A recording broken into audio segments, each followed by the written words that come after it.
जो आप बात कर रहे हैं वो हमने सुनी, लेकिन हमारा सवाल एसआईटी रिपोर्ट के आधार पर है। आपको पहले बता देते हैं कि एसआईटी रिपोर्ट में क्या है, दर्शक भी जान लें। 121 मौत पर 125 लोगों के बयान लिए गए और इस आधार पर तैयार की गई रिपोर्ट में हादसे की 3 मुख्य वजह बताई गई है। ये देखिए, 121 लोगों की मौत, 300 पन्ने, 125 लोगों के बयान और बाबा से कोई पूछताछ नहीं। ये बाबा को क्लीन चिट नहीं तो और क्या है। रिपोर्ट के मुताबिक जिम्मेदार हैं अफसर, आयोजक, स्थानीय पुलिस और प्रशासन।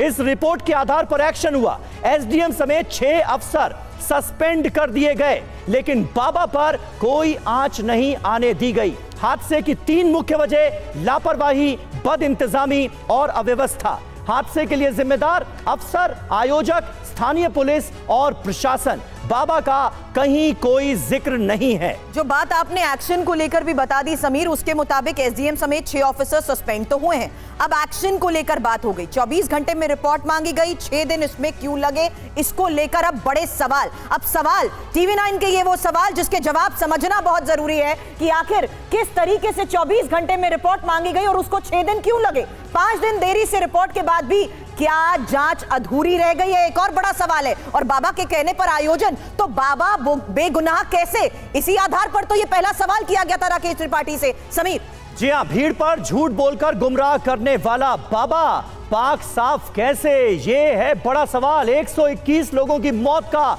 कसूरवार कौन है? एसआईटी की जांच होती है, जांच में कुछ तथ्य सामने रखे जाते हैं, 125 लोगों की गवाही होती है राकेश त्रिपाठी जी, लेकिन बाबा से पूछताछ तक की कोई कोशिश नहीं।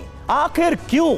ऐसा कौन है जो बाबा को बचाने की कोशिश लगातार कर रहा है? क्या वोट बैंक आड़े आ रहा है? मायावती के सवालों को आप इतर रख दीजिए, जो सवाल आपसे पूछा जा रहा है उसका जवाब दे दीजिए कि क्या एसआईटी को जो इस पूरे मामले की जांच कर रही है उसको एक बार नहीं लगा कि बाबा से भी पूछताछ कर ली जाए? गिरफ्तारी तो दूर की बात, एफआईआर में ना माना तो दूर की बात।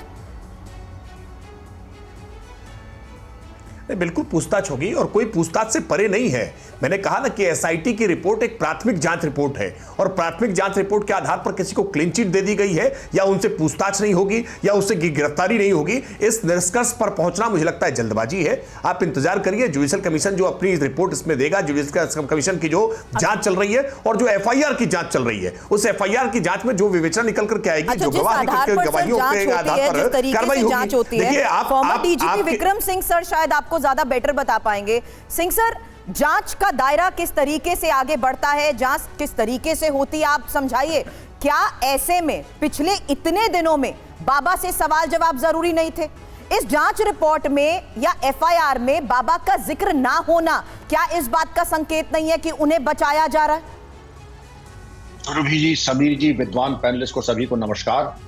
जो आप जांच करते हैं वो पारदर्शी होनी चाहिए और सामने से प्रत्यक्ष और परोक्ष रूप से उसमें न्यायोचित प्रक्रिया का अपनाना जरूरी है। आपने 125 लोगों के बयान लिए, लेकिन जो मेन कर्ता धर्ता है जिसके नाम पे सारा हो रहा है, आपने उसके बयान लिए ही नहीं। और ये आज जांच में आना चाहिए कि आपने बयान लेने के लिए क्या प्रयास किए। आपने संबंध भेजे, उनको तलब किया, नहीं आए। अगर तलब ने आए, आपने तलब किया, नहीं आए, तो ये भी एक महत्वपूर्ण बिंदु है कि आपके बुलाने पर बाबा पेश नहीं हुए। ये भी एक है कि आपने जांच में सहयोग नहीं किया। ये भी एक स्वीकारोक्ति है कि हम दोषी हैं। जांच से सहयोग न करना, संबंध भेजा ही नहीं गया, बुलाया ही नहीं गया, पूछताछ में हिस्सा वो ले इसकी कोई कोशिश ही नहीं हुई, ये जहमत ही नहीं उठाई किसी ने। तो समीर जी, इसका मतलब है कि हम चले बहुत, पहुंचे कहीं नहीं। आपने ये तो सर पहला बिंदु आपका ये है कि आपने 24 घंटे में आपको आदेश था आख्या प्रस्तुत करें, आपने दिया, 6 दिन बाद आपने आज्ञा ले ली होगी। लेकिन जो मेन कर्ता धरता है, आपने अगर उसको तलब नहीं किया, बयान नहीं दिया, मैं बहुत प्रसन्न होता कि अगर इसमें कुछ लोगों का light detector test, polygraph test भी हो जाता, लेकिन खैर उसको छोड़ दीजिए, वो तो खैर माइक्रो इंक्वायरी हो जाती। लेकिन जैसा कि राकेश त्रिपाठी जी ने कहा है कि ये प्राथमिक जांच है, लेकिन प्राथमिक जांच में जो मेन बिंदु हैं, जो मेन ड्रामेटिस पर्सोने हैं, जो मेन खिलाड़ी हैं, हम उनकी बात ही अगर नहीं करेंगे और हम बाहर जा रहे हैं क्रिकेट स्टेडियम में, बाहर चौकीदार से बात करके चले आए, तो हमारी जो पिच पे खेल रहे हैं उनसे बात न करना, टीम के कैप्टन से बात न करना, तो हमारी जांच आधी अधूरी है। और फिर हम बिना उसके वही कहते हैं हम चले बहुत पहुंचे कहीं नहीं। विक्रम सर, जिस आधार पर मैं सवाल कर रही थी त्रिपाठी जी से, शुक्रिया कहना चाहूंगी आपको, क्योंकि आपने उसी आधार को शायद और बेहतर तरीके से जांच के दायरे में रखते हुए बात उनको समझाने की कोशिश की है। लेकिन उस पर सवाल उनसे लेने से पहले, उस दिन मौत बांटने वाले बाबा के सत्संग में जाने से पहले आपको बता दें, आबाद घर अब तबाह हो चुके हैं। कईयों के अपने इस हादसे में अकाल मौत मारे गए हैं और यही वजह है कि पहले बाबा की अंधभक्ति में चूर भक्त अब बाबा की पोल खोल रहे हैं। ये पाखंड अपना हो दोबारा, ये पाखंड शांत हो, इसमें दुनिया ना फंसे तो अच्छा है। बाबा के खिलाफ कुछ हो ऐसा चाहती हूँ? होना चाहिए जी। और सबसे बड़ी मूर्खता तो पब्लिक की है जो अंधविश्वास कर रही है।